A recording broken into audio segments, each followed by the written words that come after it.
느헤미야 1장 1절부터 11절까지입니다. 우리 하나님 말씀 보도록 하겠습니다. 느헤미야 1장 1절부터 11절까지. 지난주에 봤거든요. 한 번 더 보기로 원합니다. 혹시 연집사님 그 준비됐나요? 우리 지저스 리딩 바이블 3권인가? 와요? 오늘 온답니다. 이따 드릴게요. 오늘 이번 주부터 3권이 시작됩니다. 그래서 매일 성경 읽고요.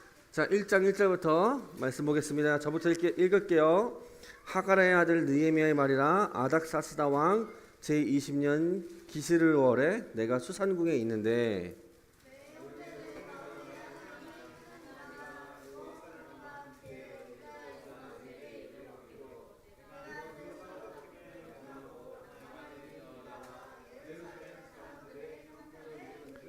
그들이 내게 이르되 사로잡힘을 면하고 남아있는 자들이 그 지방 거기에서 큰 환난을 당하고 능욕을 받으며 예루살렘 성은 허물어지고 성문은 불탔다 하는지라.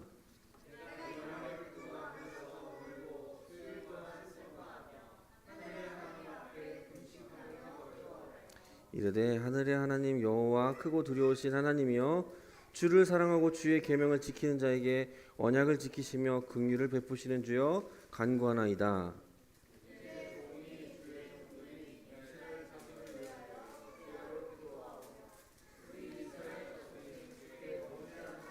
자복하오니 주의 기도를 기울이시며 눈을 여시사 좋은 기도를 들으시옵소서.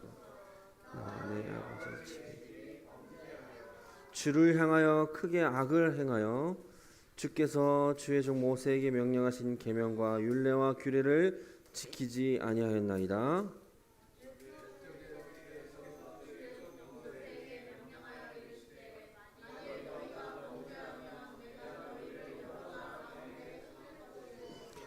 만일 내게로 들어와 내 계명을 지켜 행하면 너희 쫓긴 자가 하늘의 끝에 있을지라도 내가 거기서부터 그들을 모아 내 이름을 두려고 택한 곳에 돌아오게 하리라 하신 말씀을 이제 청하건대 기억하옵소서.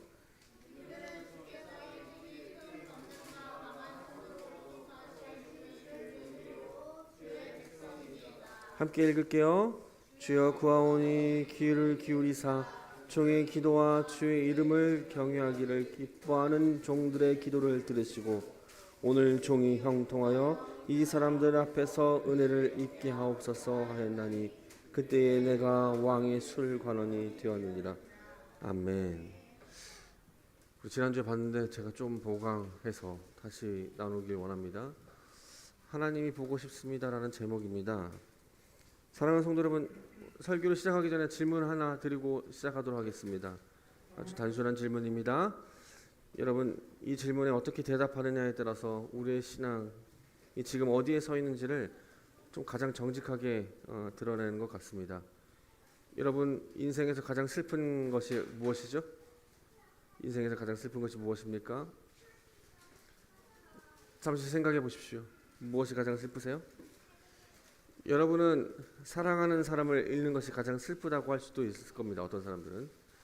어떤 통계에 있어서 가장 슬픈 것 1위가 자녀가 세상을 먼저 떠나보냈을 때, 그리고 두 번째가 배우자가 먼저 떠났을 때, 세 번째가 부모님, 네 번째가 형제자매, 뭐 이렇게 쭉쭉 이어진다고 합니다. 왜 슬플까요? 왜 자식이 부모보다 먼저 가면 슬플까요? 왜 슬프세요? 자녀가 먼저 가면 내 자녀여서? 그렇게 말고 너무 단순한 거 말고 왜 슬프세요? 근원적인 건 좀 뭐죠? 만질 수 없기 때문이 아닐까요? 보지 못하기 때문이 아닌가요? 함께 할 수 없어서 아닌가? 대화할 수 없어서이지 않나요? 함께 공유하고 싶은 게 없어서이지 않나요? 저는 이렇게 항상 아침에 일어날 때 우리 이든이를 이렇게 안아주면 너무 좋습니다. 이렇게 안고 있으면 이든이가. 근데 이든이도 아빠를 확 깨안아요. 너무 좋아요. 그리고 지훈이 얼굴 대고 이렇게 있으면 행복합니다. 근데 자녀를 잃으면 할 수 없습니다. 아무리 안고 싶어도 안을 수 없고, 이렇게 뽀뽀해주고 싶어도 뽀뽀를 할 수 없죠. 그렇죠? 그래서 자녀를 잃으면 슬픈 거겠죠. 어떤 분은 건강을 잃을 때, 암이 선고받았을 때, 얼마 못 산다고 할 때, 또 애써 이루었던 것이 이렇게 한순간에 무너질 때, 또 내가 그렇게 귀하게 생각했던 관계가 깨졌을 때, 기다려왔던 꿈들을 위해 쫓아가는데 그 꿈이 이렇게 숲으로 돌아갈 때 슬플 겁니다. 다 맞는 말입니다. 다 슬픈 일이죠. 그리고 그 슬픔이 결코 가볍지 않다는 것도 잘 알고 있습니다. 슬픔이 가볍지 않아요. 근데 저는 이 질문에서 한 걸음 좀 더 들어가 보고 싶습니다. 여러분, 여기 모인 우리들 누구이죠? 우리는 하나님의 자녀이죠. 하나님 자녀입니다. 그리고 하나님 자녀이면서 동시에 성도죠. 구원받은 신자죠. 하나님을 믿는 사람들이죠. 여러분 입술로는 하나님 가장 사랑한다고 고백했죠. 그 사람들이 여기 다 모여 있는데 곳입니다. 그렇다면 하나님을 믿는 사람들에게 있어서 하나님의 자녀인 우리로서 가장 슬픈 것이 무엇이어야 할까? 여전히 내 삶의 고통, 내 가정의 어려움, 내 몸의 아픔, 물론 힘듭니다. 물론 아픕니다. 그것이 잘못됐다고 말하는 게 아닙니다. 그러나 그거 우리에게 있어 근본적으로 더 아프고 슬픈 것이 있다는 겁니다. 물론 느헤미야, 오늘 본문에 보면 느헤미야는 그 질문에 우리와 전혀 다른 모습을 보여줍니다. 그리고 이 모습을 통해서 그 대답들이, 그리고 그 사람의 드린 기도가 오늘 우리에게 아주 날카로운 거울이 됩니다. 느헤미야가 가장 슬픈 것은 자신의 위기가 아닙니다. 그것은 하나님을 볼 수 없다는 것, 하나님을 만날 수 없다는 것, 하나님을 느낄 수 없다는 것이 가장 슬픔이었습니다. 자, 그렇다면 오늘 좀 본문으로 들어가 봅시다. 느헤미야 1장은 아주 구체적인 시간과 장소에서 시작됩니다. 1절입니다. 함께 우리 1절을 읽어봅시다. 시작. 하갈의 아들 느헤미야의 말이라. 아닥사스다 왕 20년 기스를월에 내가 수산궁에 있더니. 자, 다음 볼까요? 수산궁에 있었다고 합니다. 수산궁이라고 말하면 어딜까요? 페르시아 제국의 심장부입니다. 페르시아 제국의 심장부, 황제의 왕궁에 있습니다. 느헤미야는 이 황제의 왕궁에서 뭐 하던 사람이죠? 맨 마지막 절에 술관원이라고 말합니다. 술관원은 도대체 어떤 일을 할까요? 왕에게 술을 따라주는 사람일까요? 물론 술을 따라줍니다. 그런데 그 이상의 일을 합니다. 고대 근동사회에서 왕을 죽이면, 그 왕을 죽이면 내가 왕이 되면 이 모든 게 내 것이 되죠. 그래서 왕을 죽이려 했던 사람들이 많이 있었습니다. 단순히 왕에게 술을 따라주는 사람이 아니라 왕이 마실 술을 먼저 자기가 맛보는 사람입니다. 독이 있는지 없는지를 확인하는 사람이 술관원입니다. 때로는 그렇게 생각할 수 있죠. 술관원이 수틀리면 왕도 죽일 수 있습니다. 왜냐하면 자기가 독을 탈 수 있거든요. 왕에게 술을 갖다 주는 사람이 자기니까요. 자기 목숨을 걸고 왕의 생명을 지키는 자이고, 때로는 왕과 가장 긴밀한 자입니다. 오늘날로 말하면 대통령실의 경호실장쯤 될 수도 있고, 수석 보좌관 정도 겸한 자리, 두 일을 같이 하는 자리라고 할 수 있겠습니다. 왕의 신임을 받은 자, 그리고 더할 나위 없이 안정된 자리, 페르시아 궁의 화려한 왕궁에 안락한 삶이 느헤미야의 삶이었습니다. 근데 그 왕궁으로 한 소식이 들려옵니다. 하나의 소식이 들려옵니다. 3절입니다. 3절 함께 봅시다. 시작. 사로잡힘을 면하고 큰 환난을 당하고 능력을 받으며 예루살렘 성은 허물어지고 성문들은 불탔다 하는지라. 자, 여기서 예루살렘 성은 허물어지고 성문들은 불탔다고 말합니다. 솔직히 이 소식이 느헤미야 자신에게 어떤 직접적인 영향이나 위험은 또는 어떤 영향력으로 닥쳤을까요? 전혀 1도 그에게 영향력이 없습니다. 그 고향이 불탔다는데, 예루살렘 성이 허물어졌다는데 내가 예루살렘 성이 허물어졌다고 이 술관원에서 쫓겨날까요? 전혀 그렇지 않습니다. 지금 지위와 안락함에 1도 영향을 주지 않습니다. 그리고 심지어 예루살렘은 너무나도 멀리 떨어져 있습니다. 그런데 느헤미야는 어떤 반응을 보입니까? 4절입니다. 4절 봅시다. 시작. 내가 이 말을 듣고 앉아서 울고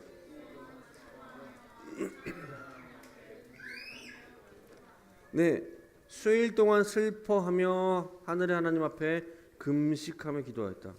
앉아서 울었다고 합니다. 수일 동안 슬퍼했대요. 하나님 앞에 금식하고 기도했답니다. 여러분, 이 슬픔이 어떤 슬픔일까요?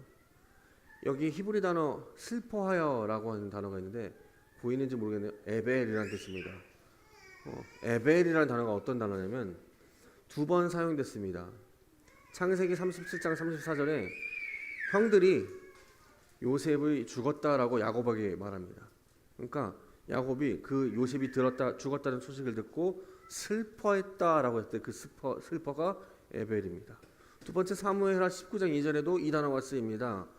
다윗의 아들 압살롬이 전쟁에 나가서 죽었다라는 소식을 듣습니다. 그때 다윗이 슬퍼해서 이렇게 말한다. 내 아들 압살롬아, 내 아들 압살롬아, 눈물을 흘리며 슬퍼했다라고 할 때 그 슬픔이 요 단어입니다. 똑같은 느헤미야에서 썼습니다. 무슨 단어일까요?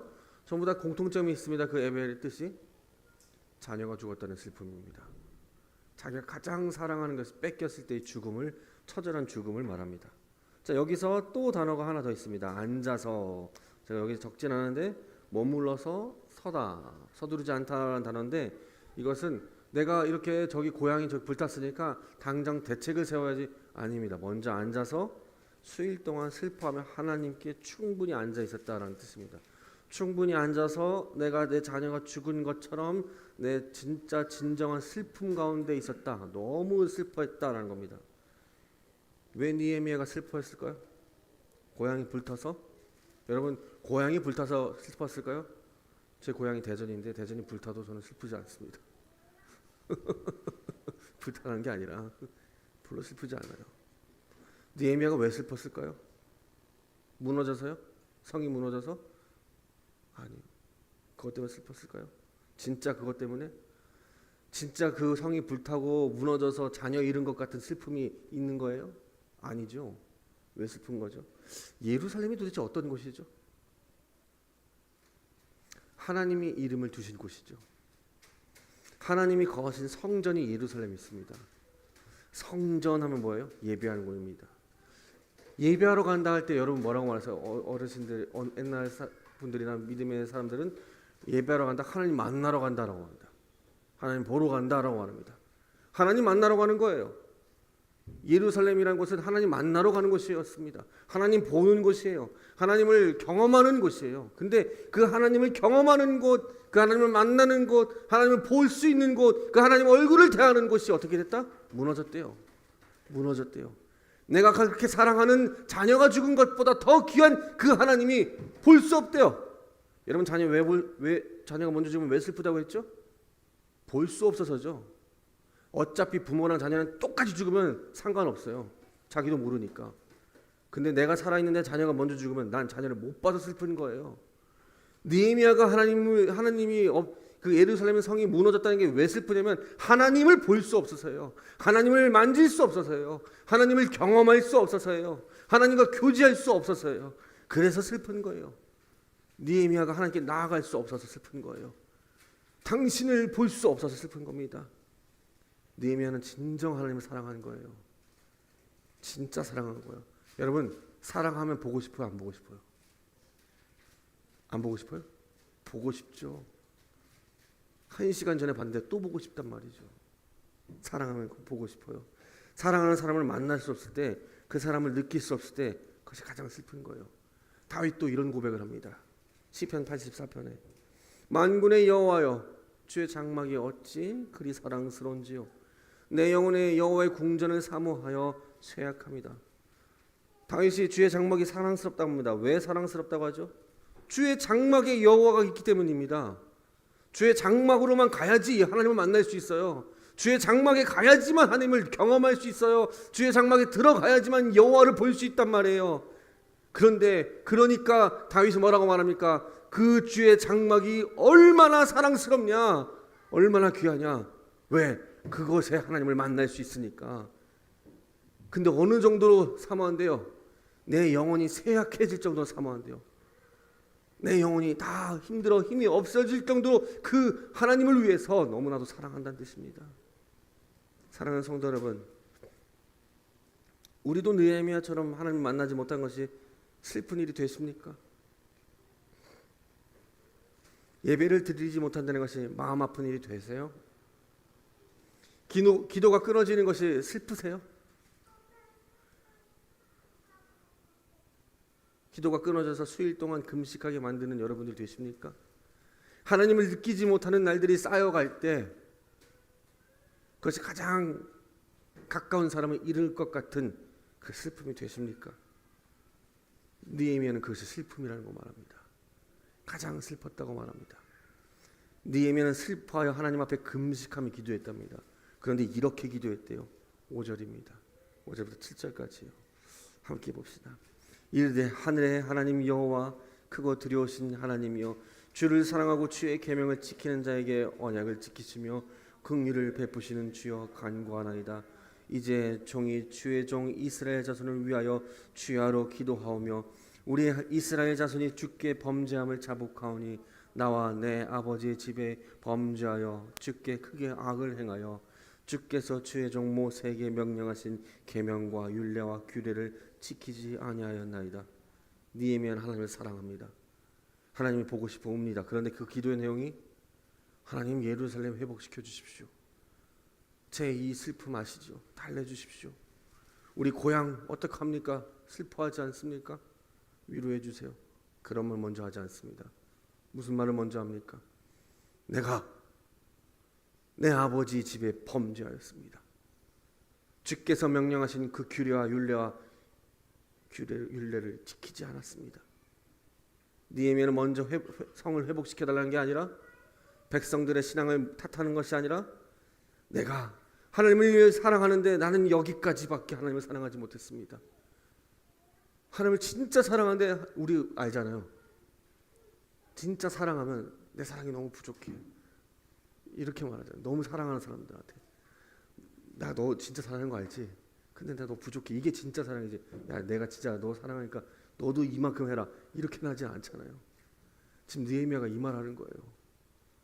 내가 하나님 너무 사랑합니다. 그런데 하나님 너무 사랑하는데 여기까지밖에 사랑 못했어요. 내가 하나님 규례를 온전히 지키지 못했어요. 제가 이렇습니다. 하나님 너무 사랑했는데 제가 범죄했어요. 하나님을 너무 사랑한다고 하는데 그의 뜻대로 살지 못했어요.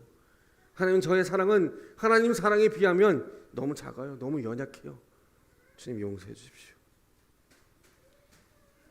하나님을 사랑하는 사람도 그 사랑만큼 하나님께 나아가지 못합니다. 하나님이 보고 싶다고 말하면서 하나님 말씀대로 살지 못합니다. 여러분 하나님 사랑하세요? 그런데 하나님 말씀과 규례와 계명을 지키시나요? 부족하지 않나요? 부족하지 않아요? 하나님을 사랑한다고 하면서도 그 사랑이 완전하지 않지 않나요? 지금 느헤미야가 그 고백하는 겁니다. 여러분 진정 사랑하십니까? 저도 하나님 너무 사랑합니다. 너무 사랑해요. 너무 사랑하니까 목회했겠죠. 하나님을 너무 사랑합니다. 그런데 하나님을 너무 사랑하는데 사모하는데 여전히 나는 어떠냐면 너무나도 부족해요. 어떠냐면 이 주일날 이 예배가 의무처럼 들려올 때가 있습니다. 예배가 일로 느껴질 때가 있다고요. 하나님을 만나러 가는 그 길인데 이 목회자인 내가 이 예배를 일로 여긴다는 거예요. 주일 설교를 기쁨이나 감사보다는 때로는 이것이 의무감으로 여길 때가 있다는 거예요. 하나님을 너무 사랑한다는데 내가 그렇다는 거예요. 여러분 그렇지 않나요? 하나님을 보고 싶지 않는 것, 예배가 의무처럼 느껴지는 것, 기도가 끊어져도 별로 슬프지 않는 것, 어쩌면 이것이 우리의 삶이 바빠서 너무 또는 게을러서일 수도 있지만 근본적인 문제는 그것이 아닙니다. 바빠서와 게을러서가 아니에요. 바빠서 예수를 못 믿는다고요? 게을러서 예수님을 사랑하지 않는다고요? 아니에요. 왜 그럴까요? 근본적인 문제는 다 죄 때문입니다. 뭐라고요? 죄라고요. 죄는 우리의 행동만을 말하는 게 아니라 우리의 감정 자체도 오염시켰습니다. 여러분 감정을 오염시켰다고요? 저 감정 깨끗해요 목사님. 제 감정처럼 얼마나 순수한데요? 다 거짓말이에요. 감정마저 오염시킨 게 죄입니다. 우리가 무엇에 그렇게 슬퍼하는지, 무엇에 그렇게 기뻐하는지 자세히 보십시오. 무엇에 가장 슬퍼하십니까? 사람들의 배신, 모욕, 또는 계획이 무너졌을 때, 내가 원하는 것을 얻지 못했을 때, 때론 내가 인정받지 못했을 때, 내 자존심이 상했을 때, 관계가 깨졌을 때 슬프죠. 슬플 겁니다. 그런데 가장 슬프다는 것이 죄 때문이라는 겁니다. 우리의 기쁨은 무엇인가요? 칭찬받을 때, 원하는 것을 손에 쥐었을 때, 내 욕망이 다 채워졌을 때, 내가 남보다 앞섰을 때, 실은 우리의 슬픔과 기쁨의 감정마저도 죄로 오염되어 진짜 기뻐하고 진짜 슬퍼해야 할 때를 잘 알지 못합니다. 얼마나 심각하게 오염되었는가 하면 여러분 우리의 쾌락을 한번 생각해 보십시오. 어떤 사람은 남을 짓밟을 때 쾌락을 느낍니다. 그거 잘못된 쾌락이죠. 쾌락 가지면 안 되는데, 거기에 기뻐하면 안 되는데 남을 짓밟을 때 쾌락적인 걸 느낀다고요. 기쁨을 느낀다고요. 때로는 이성을 만났을 때 결혼하여 연합한다는 그 의미에서의 성적 결합이 아니라 내가 저 사람의 성을 쟁취했다는 것이 쾌락으로 다가올 때가 있다고요. 그런 사람들이 있습니다. 얼마나 감정이 오염됐는지 잘 알 수 있죠. 관계가 틀어졌을 때, 그래서 뭔가 자신의 것을 손에 쥐었을 때 쾌락적인 감정을 느끼기도 합니다. 왜 그럴까요? 어떤 공통점이 있나요? 바로 다 나에게 초점이 맞춰져 있죠. 다 자기 중심성이죠. 모든 슬픔과 기쁨의 중심에 내가 있습니다. 언제부터 그렇게 됐나요? 언제부터 그렇게 됐습니까? 우리가 창세기 3장 8절을 봅시다. 아담과 하와가 범죄한 이후 처음 한 행동이 무엇인지 봅시다. 3장 8절입니다. 함께 읽어보겠습니다. 그들이 그날 바람이 불매 거니시는 여호와 하나님의 소리를 듣고 아담과 그의 아내가 여호와의 동산 나무 사이에 숨은지라. 하나님과 함께 에덴을 거니던 그 사람이 범죄한 이후 가장 먼저 한 것이 하나님의 낯을 피하는 겁니다. 하나님께 달려가지 않고 낯을 피하고 숨었습니다. 자, 그런데 여기서 한 가지 더 주목합시다. 아담이 하나님을 피해 숨은 이후에 하나님이 찾아오셔서 아담아 너가 어디 있느냐라고 물으십니다. 그때 아담이 이렇게 대답합니다. 자, 3장 10절입니다. 읽어봅시다. 내가 동산에서 내가 벗었으므로 두려워하여 숨었나이다. 뭐래요? 두려웠답니다. 벗었다는 것이 두려웠습니다. 그런데 그 두려움의 중심에 무엇이 있죠? 내가 있습니다. 나의 수치, 나의 결핍, 나의 노출에 대한 두려움입니다. 실은 선악과를 따먹어서 하나님을 잃는다는 슬픔이 먼저야 되는데, 하나님과 떨어졌다는 슬픔이 먼저야 되는데 그 슬픔이 없습니다. 성경은 뭐라면 내가 부끄럽다는 겁니다. 그래서 슬프다는 겁니다.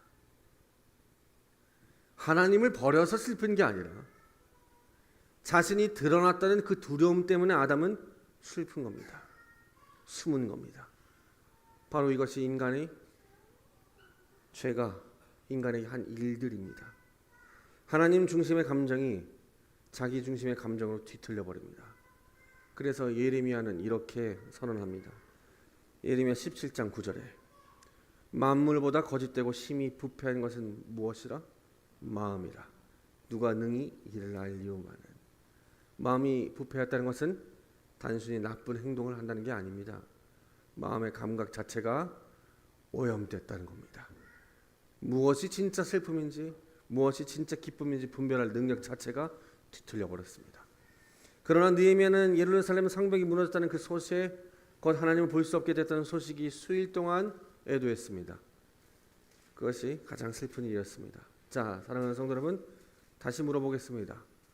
무엇이 가장 슬프십니까? 예배 한 주 빠졌을 때 슬픕니까? 아니면 한 주 쉬니까 홀가분해하십니까? 기도가 한 달째 끊어졌을 때 그것이 마음 아픈 일이 됩니까? 아니면 별로 이상하게 느껴지지 않습니까? 하나님 말씀으로부터 멀어졌을 때 느헤미야처럼 에벨하는 그 마음으로 슬퍼하십니까? 아니면 자기 개발할 시간이 있으니까 좀 좋으십니까? 그런데 우리 대부분의 솔직한 대답은 별로 슬프지 않죠. 별로 슬프지 않죠. 막 금식하면 탄식하지 않잖아요. 오히려 쉬는 것이 편하다라고 하는 사람 많잖아요. 근데 나에 대해서는 심각하게 슬퍼합니다. 내 거에 대해서는. 하나님과의 관계에 대해서는 별로 심각하게 슬퍼하지 않는데 나에 대해서는 내가 원하는 것을 얻지 못했을 때, 내 자존심이 상했을 때, 내 계획이 뒤틀렸을 때, 원하는 사람에게 인정받지 못했을 때, 그리고 이런 것에는 깊이 기뻐하죠.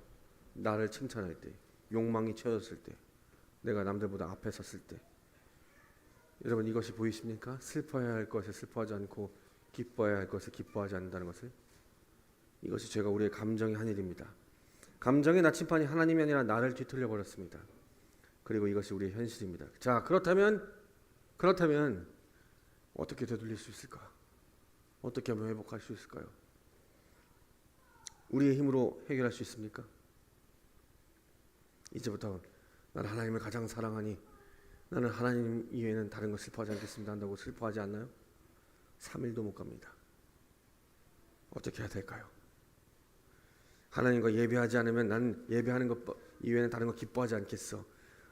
그 고백을 해도 3일 이후엔 다 숲으로 흩어집니다. 이것도 하나님이 해주셔야 합니다. 하나님 우리에게 새 영을 주셔야 합니다.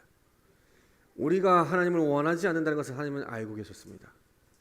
우리의 감정이 자기 중심으로 뒤틀려 있다는 것을 하나님 알고 계셨습니다. 우리가 슬퍼해야 할 것에 슬퍼하지 못하고 기뻐해야 할 것에 기뻐하지 못한다는 것을 하나님이 알고 계셨습니다. 그래서 하나님이 먼저 움직이십니다. 에스겔 36장입니다. 에스겔 36장 26절에 이렇게 말합니다.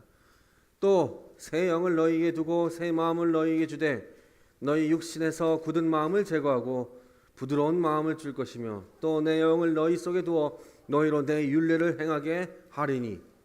새 영, 새 마음이라고 말합니다. 새 영, 새 마음. 여기서 하나님이 약속하신 것이 무엇입니까?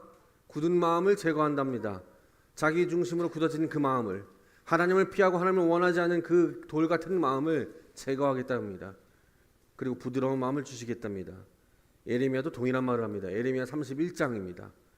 31장 33절에 그러나 그날 후에 내가 이스라엘 집과 맺을 언약은 이러하니 곧 내가 나의 법을 그들의 속에 두며 그들의 마음에 기록하리라. 돌판에 새긴 외부의 율법이 아니라 강제된 의무가 아니라 그 하나님의 법을 우리 마음에 새기겠다라는 겁니다. 하나님의 말씀대로 기뻐하고 슬퍼하는 것이 외부에서 나오는 것이 아니라 내면에서 살아나는 자연스러운 반응이 되게 하겠다라는 겁니다. 이것이 하나님의 해결책입니다. 자, 우리가 하나님을 향해 움직일 수 없으니까 하나님이 직접 우리 안으로 들어오시겠다는 겁니다. 에스겔과 예레미야의 이 약속이 성취되었을까요? 성취되지 않았을까요? 우리는 성취된 이후의 삶을 살고 있습니다. 예수 그리스도의 십자가 부활 이후에, 그리고 오순절 성령이 강림한 이후에 그 하나님의 영인 성령이 우리 안에 계십니다. 사도 바울이 이렇게 말합니다. 고린도전서 3장 16절에 너희는 너희가 하나님의 성전인 것과 하나님의 성령이 너희 안에 계시는 것을 알지 못하느냐. 너희 안에, 우리 안에 뭐가 있다고요? 성령이 계십니다. 성령이 오시면 무슨 일이 일어납니까? 성령이 오시면 무슨 일이 일어납니까? 바울이 말합니다. 로마서 8장 15절에 너희는 다시 무서워하는 종의 영을 받지 아니하고 양자의 영을 받았으므로 우리가 아빠, 아버지라고 부르짖느니라. 자, 성령이 우리 안에 오셔서 하는 일은 하나님을 아빠라고 부른대요. 아버지라고 부른대요. 무슨 소리예요? 하나님을 이제 가장 사랑한 아빠라고 한다고요. 다른 것이 아빠가 아니라 그분이 아버지라는 거예요. 나를 보호하는, 나를 그렇게 사랑하는, 나도 그래서 하나님을 가장 사랑하는 아빠라는 거예요. 우리의 감정이 바뀝니다. 이것이 무엇을 의미합니까?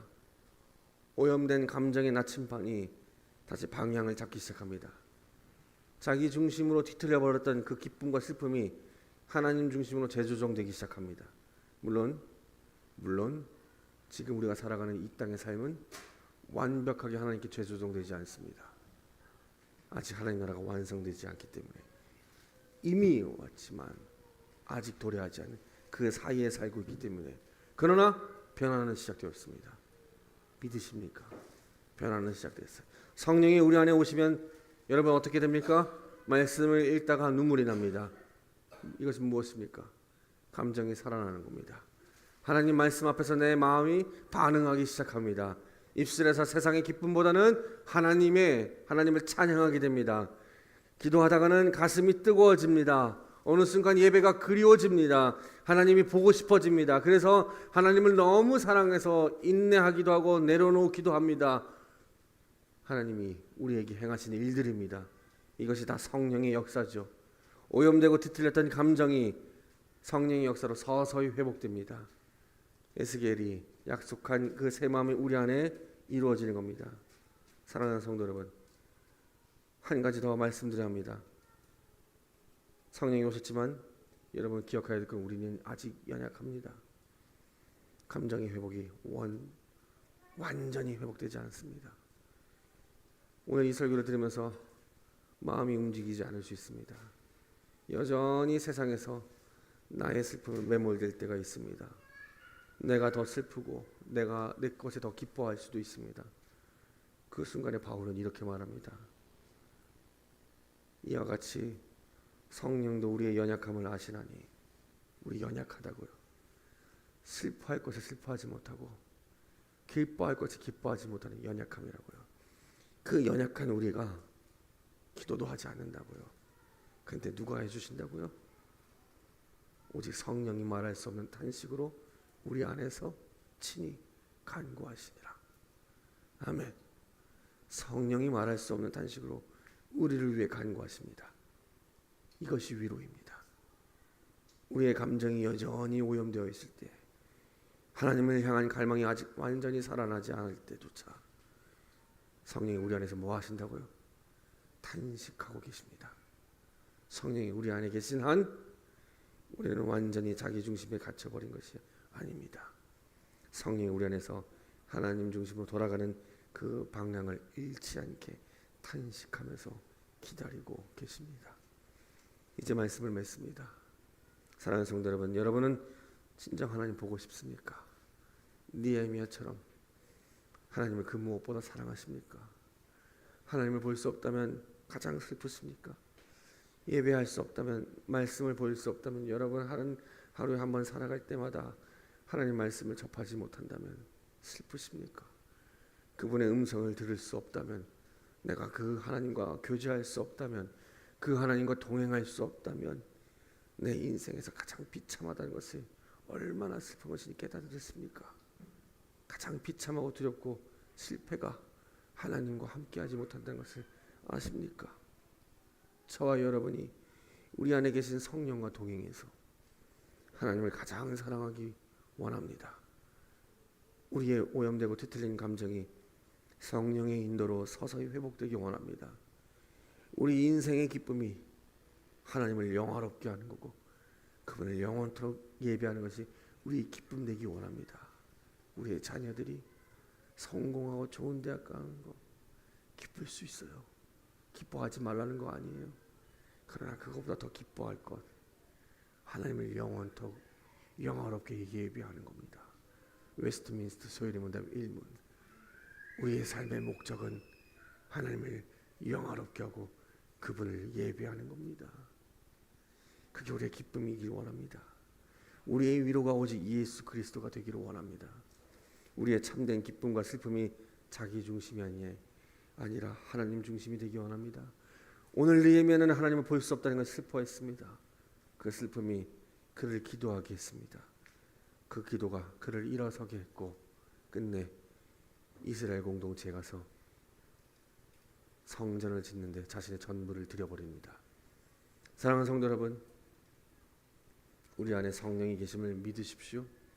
그 성령이 말할 수 없는 탄식으로 지금 이 순간도 역사하고 계십니다.